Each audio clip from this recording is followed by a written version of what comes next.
Olá pessoal, estamos aqui para mais um vídeo. Meu nome é Arthur, eu sou analista de valores imobiliários e hoje a gente vai falar sobre o resultado da Tegma, né? Talvez seja o último vídeo de resultados do trimestre, né? Porque, enfim, né, nós já estamos planejando aí já os vídeos do terceiro tri. Não sei exatamente a ordem que vai ser postado e tudo mais, mas esse talvez seja o último vídeo do trimestre, tá? É o último que eu estou gravando, pelo menos planejado, tá? É uma empresa que tem andado meio sumida das notícias e enfim, né, dos acompanhamentos aí da galera. Quer dizer, eu nem sei se eu posso dizer isso, já que eu vejo muito pouco que as outras pessoas estão falando. É só o que chega até mim, assim. Mas, cara, se você. Ela tem um caso curioso que, se você pegar e olhar os números, assim, uma fotografia atual dela, ou em qualquer ponto, tá? Ela parece uma empresa excelente, porque ela vai ter, claro, uma margem mais apertada, isso é fato, mas é totalmente característico do negócio dela. Ah, não falei, né? Mas o que que a Tegma faz? É uma empresa de logística, de transporte, né, principalmente transporte de veículos. Então, lá, os caminhões, cegonhas e tal, né, especializada nisso, a principal linha de receita dela vem de transporte de veículos aí, entre montadora e mercados e exportação e coisas diversas, tá? Uma empresa de transporte, natural, tem essas margens mais baixas, né? Um serviço que roda aí mais no limite e tal, né? Mas, né, os números são tranquilos, então a margem é baixa, mas é característica do negócio, é relativamente, né, eficiente, bonitinha, a empresa tem caixa, não tem dívida, zero dívida, gera caixa livre, tá? A necessidade de CAPEX é relativamente tranquila, né? Bem tranquila, na verdade. Então não precisa investir tanto no negócio, é basicamente, né, a estrutura logística lá que ela precisa, nada mais. Gera dinheiro, não tem dívida, é um resultado ali ok, as margens. Parece excelente, né? Mas qual que é o grande problema da Tegma? Cara, os resultados não vão a lugar nenhum, tá? Ela tá com 1,5 bi de receita, ela tinha 1 bi de receita em 2009, né? Tinha 1,5 bi de receita em 2011, há mais de 10 anos, tá? O EBITDA atualmente está um dos maiores da história, mas ó, aqui ela teve o EBITDA maior. Então, o grande problema dela é esse, né? A análise ao longo do tempo, já que a fotografia atual da empresa é bem legal, né? Você olha ali, pô, bacana, por que essa empresa não tem interesse maior? Né? Se a gente for ver em termos de valor, ó, a empresa está gerando uns 250 de EBITDA, 200 de lucro, para quem vale, aqui, ó, o valor de mercado 1,6 bi, tá bem legal, né? Bem razoável.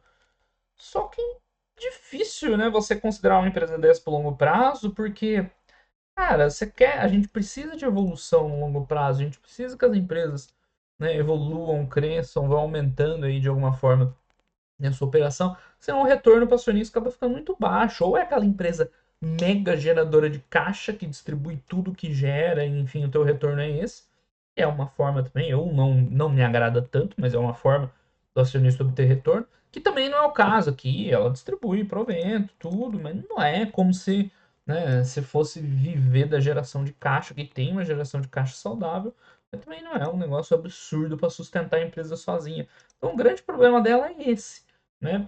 A evolução ao longo do tempo. Tudo bem que os últimos períodos têm sido de fato difíceis para a empresa, então produção de veículo aí a gente acompanha por meio de outras empresas, andou meio complexa e disruptada, e uma época faltava, e depois ele vendeu muito, o preço subiu, o preço caiu, tá? Então, de fato, isso impacta os números dela. Mas, cara, tá aí, né? Então não é como se. Não é aquele resultado cíclico que sobe, desce forte. Ele simplesmente não vai, não cresce, não evolui. E não é bem o que a gente espera de uma empresa por longo prazo, né? Embora a fotografia do momento dela, e de vários outros momentos também, né? Ela é boa em geral, sempre boa. Mas a empresa, né, acaba não evoluindo muito, infelizmente.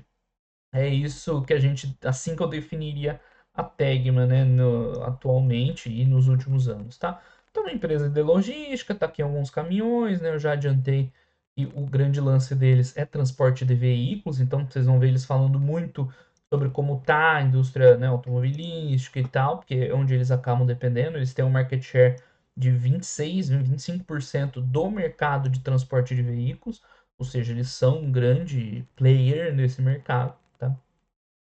Só que o mercado que aparentemente, né, não cresce tanto, ela acaba ficando limitada. Ela até tem outras linhas de receita, mas, né, aparentemente não são tão grandes. Então, nesse trimestre em especial, os números foram bons, tá? Foi melhor que o segundo tri do ano passado, né? A margem a gente vai ver é mais ou menos aquela ali, não muda muito, né? Um negócio ali bem, limite ali bem em cima, tá? O EBITDA também cresceu um pouquinho, né? Com a margem mais ou menos flat, o lucro também cresceu 30%. Então, esse TRI em especial foi um pouquinho melhor. Enfim, faz sentido, já que, né, ano passado essa questão da bagunça no mercado de veículos estava pior que hoje, claro, tá? Mas, né, no longo prazo a gente viu ali que, né, não temos um resultado especialmente bom, tá? Então aqui, olhando a tabelinha para ter uma noção, a comparação com o segundo TRI de 22 está muito bom. Receita 20, lucro bruto 20, EBITDA 18, lucro líquido 30, né? Você vê que cresce ali em linha, né? A margem não muda muito, né? Frações de ponto percentual. Né? Então o volume um pouco maior ali na receita foi, né? Se foi traduzido num lucro líquido mais favorável, tá? Só que, né, de longo prazo, esses movimentos não têm se sustentado. Então, o grande ponto da Tegma é esse, tá? Então, ela pagou ali uns dividendinhos. Eles estão fazendo aqui um comentário sobre o programa lá dos veículos lá do governo federal, né? Da desoneração que a gente viu ali entre o final do segundo tri e o começo do terceiro, né? Aqui, ó, até julho e tal. O que foi positivo, o que foi negativo. Que a gente já discutiu em outras empresas isso, né? Que no primeiro momento secaram as vendas, porque ficou todo mundo esperando, né? De fato entrar o programa, né? E aí, ó, descasou, gerou aumento de estoque, né? Foi o caos. Mas depois, quando finalmente entrou, né? Acabou vendendo bastante, né? Então, no primeiro momento, né, nós falamos isso na análise das locadoras, que secaram as vendas e depois elas entraram comprando bastante, né? E, enfim, aí acabou vendendo no final, tá? Ela aparentemente teve um ataque cibernético, mas sem grandes repercussões, pelo que está escrito aqui. E mais, né? Relatório integrado e blá blá blá. Aqui o pessoal falando do mercado automotivo, né? Eles vão falar muito de mercado automotivo, que é de onde eles dependem, né? De onde eles tiram resultados, mostrando índice de confiança do empresariado e tal. O que, que eu vejo sobre isso no longo prazo, cara? Aparentemente, se ela continuar uma empresa só dependendo do mercado automotivo, pelo visto, esse resultado dela nunca vai evoluir de uma maneira consistente. Vai ficar sempre ali, né? Tentando se recuperar, ou estamos num momento bom, mas também nem é tão melhor assim. Né? Aparentemente é isso que parece, olhando a empresa, tá? E se ela ficar sempre nessa dependência, não vai deslanchar nunca. Então, para mim, o que parece é que ou ela começa a abrir novas linhas de transporte e tudo mais, ou vai ficar isso aí, um pouquinho melhor, um pouquinho pior, dependendo de como o mercado de veículos se comportar, tá? Então, de novo, vai mostrar evolução de vendas. Não é um negócio tipo a metal leve, por exemplo. Metal leve também depende do mercado de produção de veículos, mas ao longo dos anos ela foi crescendo muito, foi expandindo, foi, né, evoluindo as vendas e tal. Aqui não, o mercado tá bom, melhora um pouco, o mercado tá ruim, piora um pouco, né? E não vai muito a lugar nenhum, tá? Mas que tem aqui de bom, não é nada muito útil pra gente, né? Enfim, tal, cresceu aqui, caiu ali, tudo mais. Vamos voltar aqui para os números da empresa, tá? Então, a empresa, no geral, tá tendo, a gente tá vendo nesses últimos anos um ganho de market share, mas não parece, assim, né, que ela vai ter um ganho de market share decisivo que mude o patamar de resultados dela, né? 20 para 25, é bom, claro, mas não é como se isso o suficiente fosse bancar um crescimento dela, né? Que mais que tem de bom, né? Veículos transportados, market share, distância, né? Faz diferença para o faturamento. Quanto maior a distância transportada, né? Maior aí a fórmula deles receberem, né? Então, a gente viu uma evoluçãozinha aí no número de veículos transportados, por isso que o resultado dela melhorou, né? A gente viu lá em cima, subiu receita, subiu EBITDA e tal. Basicamente, transportou mais veículos, né? Por causa disso, aumento de volume. E veio mercado doméstico, a exportação caiu um pouquinho, além de um ganhozinho de market share dela ao longo do tempo. Por isso está um pouquinho melhor o resultado em relação ao ano passado, né, em especial. Então aqui a gente tem as outras, né, enfim, as outras fontes de receita que também estão relacionadas à logística automotiva, né? Então, Não, desculpa, aqui tem uns. Ah, aqui, ó. Não, isso é, é o transporte de veículos. Desculpa aí, né? Logística automotiva. E aí é que a gente vê os dados financeiros, né? Um crescimento de 25% da receita, que é mais ou menos esse mesmo crescimento ao longo do balanço, né? 20 e poucos por cento, com margens mais ou menos iguais, tá? E a outra divisão de logística que eles têm, que aí transporta outra coisa, ó, químicos, carreta silo, sulfato, barrilha e tal, é que além de ser pouco, né? Ainda tá vindo mais fraco ainda, né? Então, pô, fica difícil ver uma saída pra Tegna, né? Pra ela crescer, pra ela melhorar. A única coisa boa é que essa divisão aqui tem uma margem substancialmente melhor. Só que ela também não parece estar crescendo ao longo do tempo, pelo menos nesse período não, tá? Ó, eletrodoméstico, químicos e tal. Essa seria uma saída para eles, né? Diversificar a receita, abrir novas verticais de crescimento e tal. Pelo visto, tem até uma margem mais interessante. Mas é pouco e tá caindo ainda por cima, não tá nem crescendo, né? Então, quer dizer, caindo. Tá, alguns indicadores caem, o vídeo vai até melhor, no semestre um pouquinho pior. Assim, não está evoluindo, né? Tá aí consolidando, foi um trimestre melhor, até porque a parte de veículos que veio boa, né? É a maior de resultado, com certeza. Então tá lá esses 20% de melhora em média aí, né? Ok. Mas sem grandes esperanças para o futuro, né? Então tem um resultado financeiro positivo, tem dinheiro em caixa, ok, ótimo, né? Dados as circunstâncias atuais, taxa de juros está ótimo, lucro líquido, enfim, né, um pouquinho acima, mas também nada espetacularmente. E é isso, um trimestre bom, mas que, né, no longo prazo não evolui muito. Provavelmente o vídeo da Santos Brasil deve ter ido ao ar antes que esse, tá? Tô meio perdido aí nas programações, teve feriado essa semana e tal. Mas na Santos Brasil era mais ou menos a situação oposta, né? Era uma empresa que deu uma melhorada de resultados, mas a comparação tri a tri ali estava neutra. Aqui é o contrário, né? A comparação tri a tri veio até boa, mas, né, no longo prazo a gente viu que não tem mudado muito o patamar de resultados.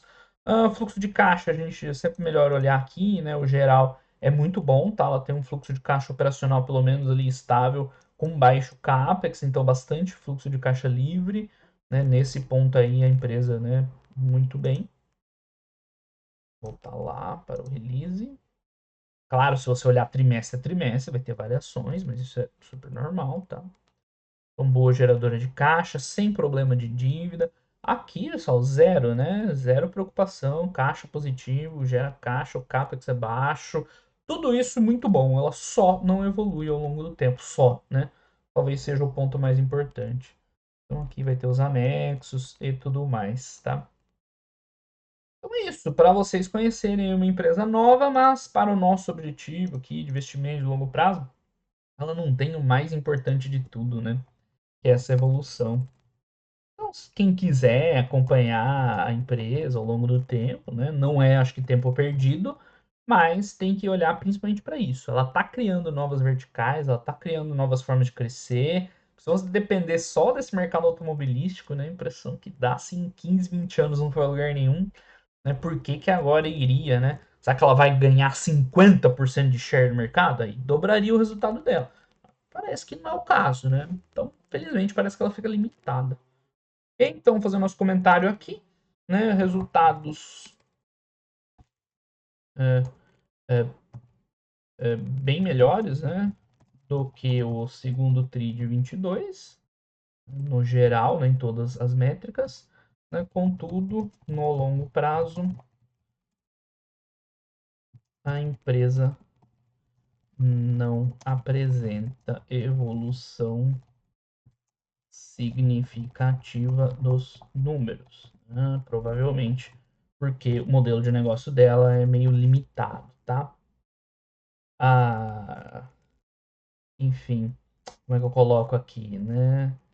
Em relação apenas ao resultado atual, né? A rentabilidade é boa, a empresa gera caixa,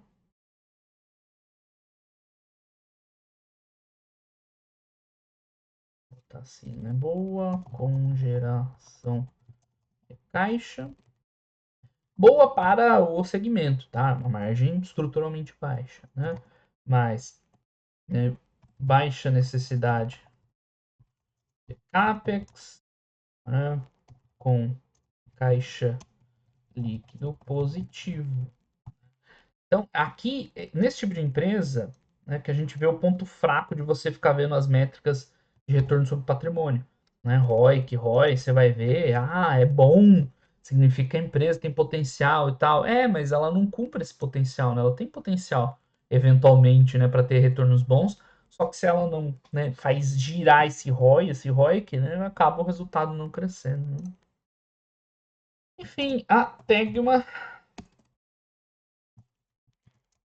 tem números muito bons, mas que não evoluem no tempo.